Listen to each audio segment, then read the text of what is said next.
చేయగలిగిన చేయండి. ఎందుకంటే కొంతమంది కంఫర్ట్ ఉండదు, ప్యాంట్ మీద కంఫర్ట్ ఉండదు. నిదానం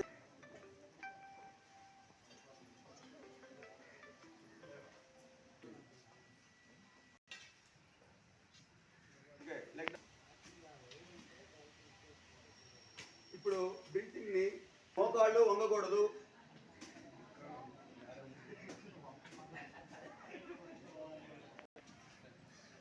హ్యాండ్స్ డౌన్. ఓకే, ఇప్పుడు నేరుగా కిందకి కాలు పక్కన టచ్ చేయండి. పైకి చూడండి, పైన హ్యాండ్ని చూడండి. మోకాళ్ళు వంగకుండా చేయాలి.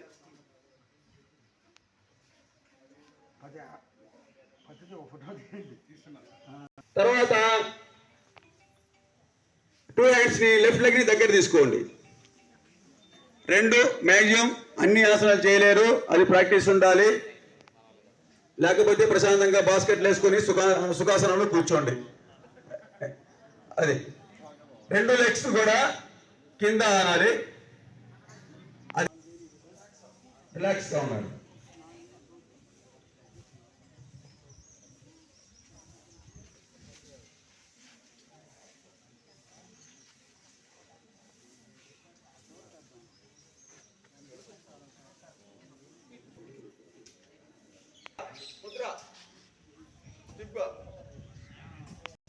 బ్రీతింగ్ లెవెల్స్ నిదానంగా తీసుకుంటా వెళ్తా ఉంటారు.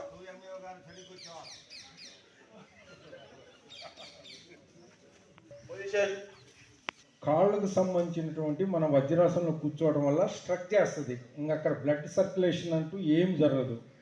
ఎప్పుడైతే మనం వజ్రాసనం నుంచి బయటకు వస్తామో, బయటకు వచ్చిన వెంటనే ఈ నడుముల నుంచి బొటన్ వ్రేళ్ళ వరకు బ్లడ్ సర్క్యులేషన్ ఝిల్ ఝిల్ ఝిల్ ఝిల్ ఝిల్ అంట జరుగుద్ది.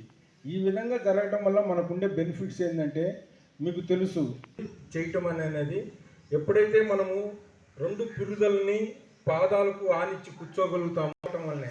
సో ఇది అనేది జరగకుండా మనము కాపాడుకోవచ్చు. ఇది ఫలితము చాలా చాలా ఉంటుంది. మ్యాక్సిమంగా పిల్లలు ఆల్రెడీ ప్రాక్టీస్ ఉంది, వాళ్ళు వేస్తుంటారు. మీకు పాసిబిలిటీ చేయండి, లేదు, ఇబ్బంది లేదు. అర్ధవిశ్వాసనము, అర్ధవిశ్వాసనం వేయచ్చు. ఇది అర్ధ విశ్వాసనము.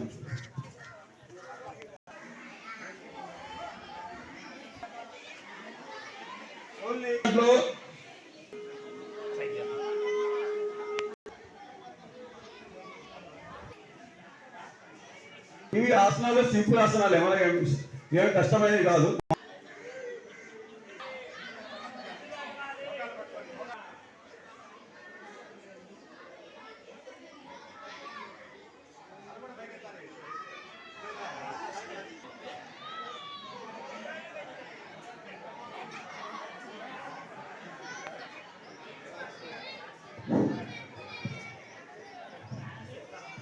Okay, last శవాసనం.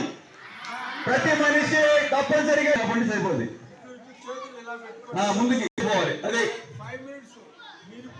గమనించండి. నిండు భంగిమలు.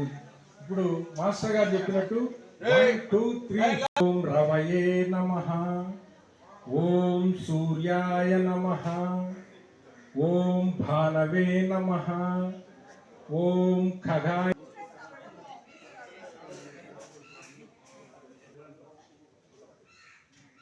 3 5 6 7 8 9 10 11